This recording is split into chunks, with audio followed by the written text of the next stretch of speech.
Let's start. हम GOC पढ़ने वाले हैं। जीओसी पढ़ने के पीछे का रीजन क्या है? अगर आप रिएक्शन पढ़ने जाओ, रिएक्शन मैकेनिज्म, तो आप सबको पता है कि एक सबस्ट्रेट की हमें जरूरत है। किसकी जरूरत है? सबस्ट्रेट की, जिसपे हम अटैक किसका करवाते हैं? रिएजेंट्स का। ये पूरी चीजें 1 बाय 1 सीखते जाइएगा अच्छे से। हम किसी भी सबस्ट्रेट पर किसका अटैक करवाते हैं? रिएजेंट का।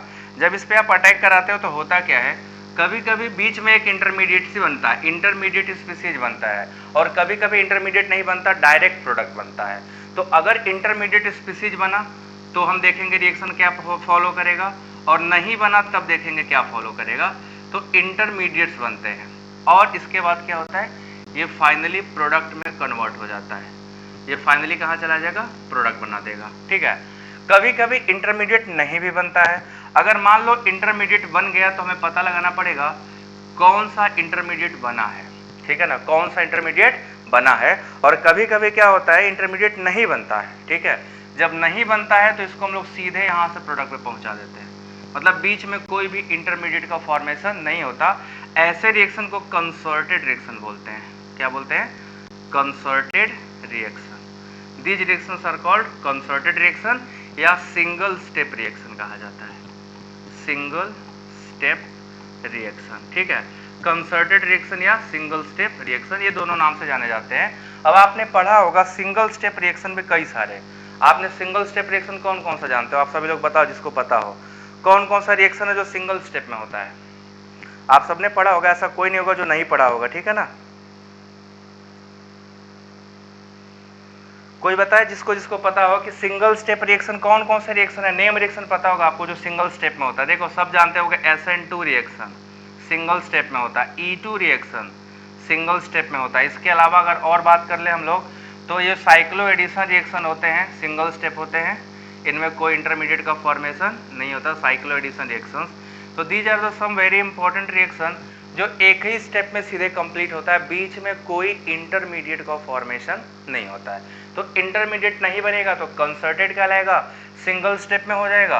और अगर इंटरमीडिएट बना तो कौन सा इंटरमीडिएट बनेगा और क्या क्या पॉसिबिलिटी है, और कैसे डिसाइड करेंगे कब रिएक्शन फास्ट होगा और कब रिएक्शन स्लो होगा। तो आइए मैं आपको दिखाता हूँ।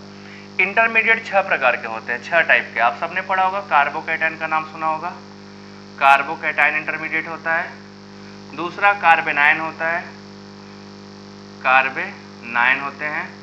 तीसरा आपने सुना होगा फ्री रेडिकल्स। इन सबको डिटेल में पढ़ना है, इनका प्रिपरेशन, प्रॉपर्टी और इनके रिएक्शन सब पढ़ने हैं। चौथा कार्बीन होता है, कार्बीन इंटरमीडिएट। पांचवा नाइट्रीन होता है, नाइट्रीन। और जो 6th इंटरमीडिएट है that is benzene, that is benzene. ये टोटल 6 रिएक्शन इंटरमीडिएट्स है। अगर इंटरमीडिएट से गया तो इन 6 में से कोई एक होगा जो बन रहा होगा, जो प्रोडक्ट फॉर्मेशन को डिसाइड करेगा। तो यहाँ पे एक चीज आप लोग समझो, अगर कहीं पे, यहाँ पे देखो बच्चों अच्छे से ध्यान से देख लो, अगर इंटरमीडिएट बना तो ऑब्वियस सी बात है रिएक्शन लंबा जाएगा, टाइम लेगा ना। ये बनेगा, उसके बाद ये प्रोडक्ट में जाएगा कि नहीं जाएगा डिसाइड करेगा। तो यहाँ से अगर रिएक्शन जाता है तो स्टेप स्लो हो जाएगा, मतलब प्रोडक्ट आपको उतना स्पीड फास्ट रेट से नहीं मिलेगा जितना कि सिंगल स्टेप में मिलता है। तो रेट अगर पूछा जाए कि रेट ऑफ रिएक्शन कब हाई होगा, मल्टीपल स्टेप वाले या सिंगल स्टेप वाले, तो आपको यहाँ साफ साफ दिखाई दे रहा होगा सिंगल स्टेप रिएक्शन जो होते हैं वो डायरेक्ट प्रोडक्ट देंगे। तो इनका मतलब क्या हो गया, they are very fast. Intermediate बना, अब इंटरमीडिएट स्टेबल होगा, अनस्टेबल होगा। स्टेबल होगा तो क्या होगा, अनस्टेबल होगा तो क्या होगा, इन दोनों चीजों पे डिपेंड करेगा। और इसीलिए हमें यहाँ पे अच्छे से सीखना पड़ेगा जीओसी का एप्लीकेशन कहाँ कहाँ काम आने वाला है। ठीक है, बस 1 मिनट।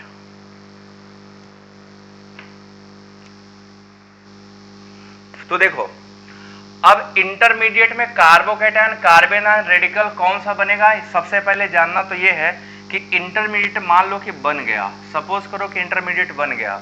अगर इंटरमीडिएट स्टेबल हुआ, स्टेबल का मतलब यहां से देखो ये रिवर्सिबल रिएक्शन है, अगर ये अनस्टेबल हुआ तो बैकवर्ड जाएगा। अनस्टेबल अगर हो गया इंटरमीडिएट तो क्या होगा, रिएक्शन किधर जाएगा, बैकवर्ड साइड मूव करेगा, वो आगे मूव करने वाला नहीं है। और अगर स्टेबल बन गया ये तो फॉरवर्ड साइड मूव करेगा। तो ध्यान रखिएगा इंटरमीडिएट की स्टेबिलिटी बड़ी इंपॉर्टेंट है रिएक्शन को, रेट को डिसाइड करने में। अगर इंटरमीडिएट अनस्टेबल बना तो बनने के बाद वापस चलाएगा, प्रोडक्ट फॉर्मेशन नहीं करेगा। और अगर स्टेबल बन गया तो इंटरमीडिएट स्टेबल बना तो तेजी से रिएक्शन इधर जाएंगे और ये फाइनल प्रोडक्ट में कन्वर्ट होगा। तो हमें सबसे पहले ये देखना बहुत जरूरी है, ये जानना बहुत जरूरी है कि क्या जो इंटरमीडिएट का फॉर्मेशन हुआ वो स्टेबल है कि नहीं है। तो सवाल आएगा कैसे पता चलेगा सर, कैसे पता चलेगा कि स्टेबल है कि अनस्टेबल है।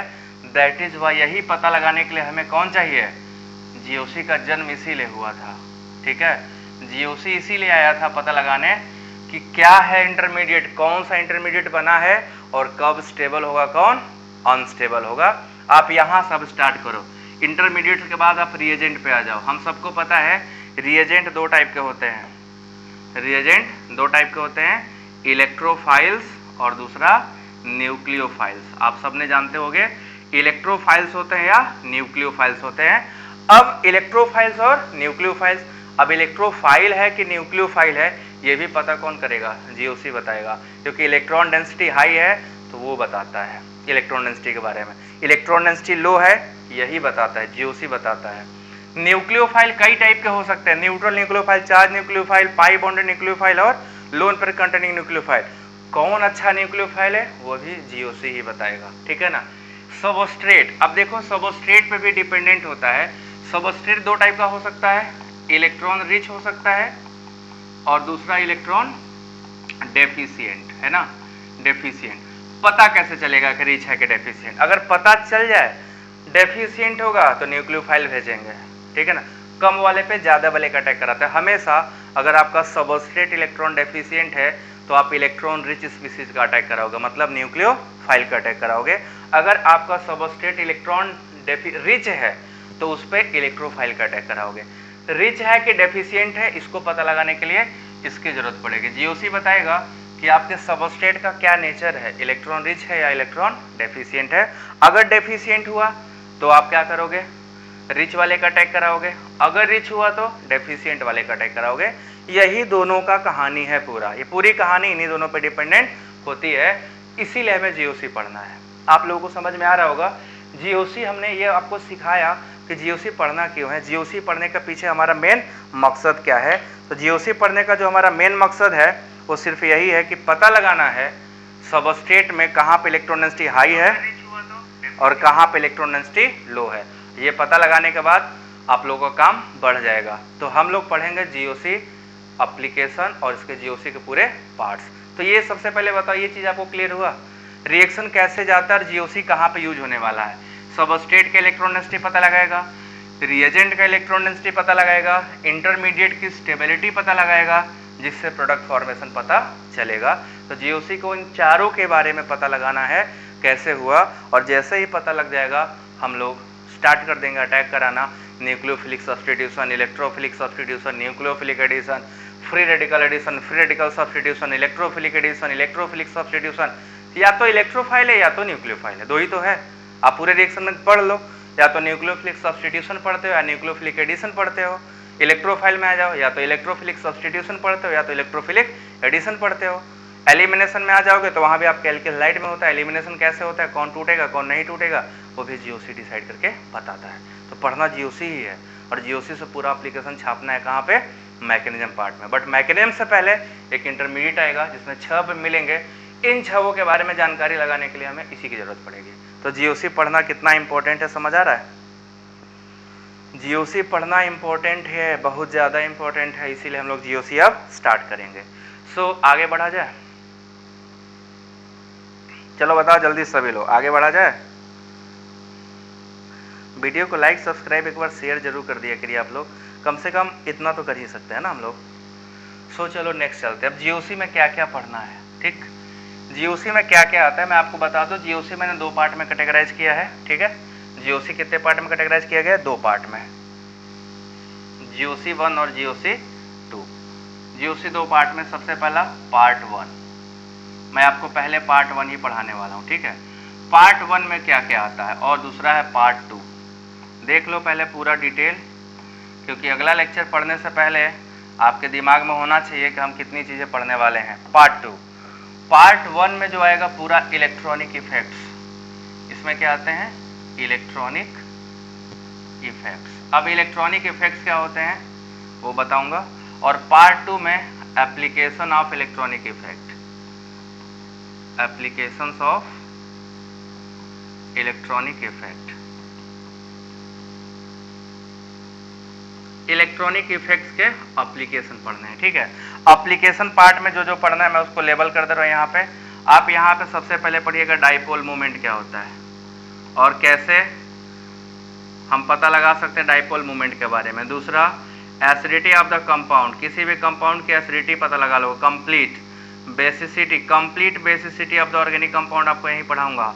चौथा, keto enol tautomerism, keto enol tautomerism, यहाँ पे आप पढ़ोगे कीटो इनोल टॉटोमेरिज्म। इससे क्वेश्चन आता है, इन चारों से क्वेश्चन आता है।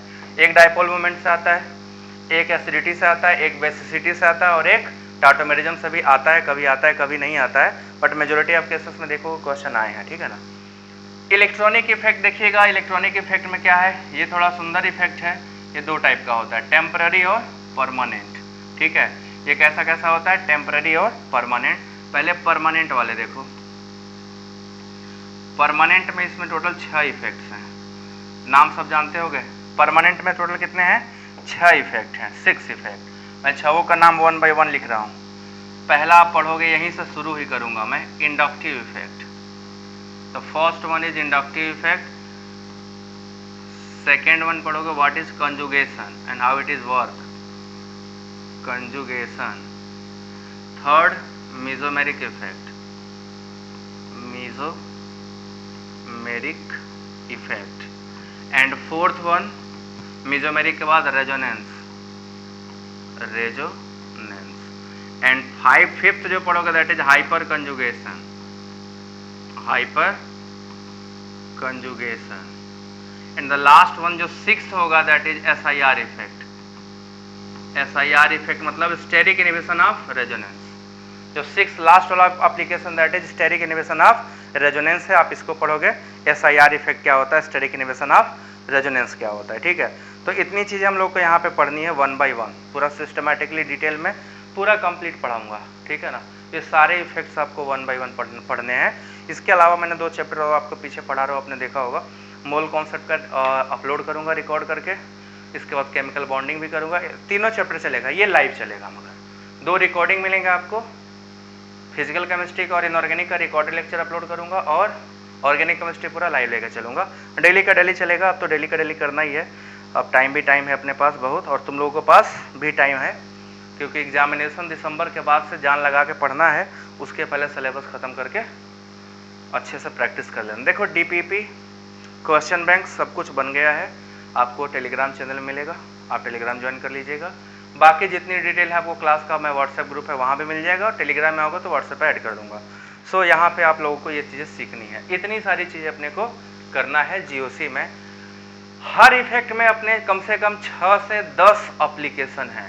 जैसे इंडक्टिव इफेक्ट पढ़ोगे, इंडक्टिव इफेक्ट में टोटल 6 एप्लीकेशन मैं आपको पढ़ाऊंगा, और अगर वो 6 एप्लीकेशन आपको सही से आ गए, आप पूरी केमिस्ट्री को रौंद दोगे। कंजुगेशन के बाद मेसोमेरिक, मेसोमेरिक के बाद रेजोनेंस, हर किसी के अपने एप्लीकेशन है, और हर किसी का एप्लीकेशन एक्सट्रीमली इंपॉर्टेंट है। So my first target is कि आपको सारे इफेक्ट को सही तरीके से अप्लाई करना सिखा दूं, कहाँ पे अप्लाई करना है, कैसे अप्लाई करना है, और इनके क्या क्या रिजल्ट्स आपको मिलेंगे। जैसे ही ये खत्म होगा, आपको पूरे chapter alcohol, phenol, ether, aldehyde, ketone, hydrocarbons, acid, carboxylic acid, सब चैप्टर आपको अपने आप कवर करने आ जाएंगे। आप सीख जाओगे इसमें क्या करना है, फिर वहाँ पर आपको मिनिमम मेहनत में ज़्यादा रिजल्ट मिल जाएंगे। सो आज की सवाल यहीं तक। आज पहले लेक्चर में आपको बस इतना ही सीखा।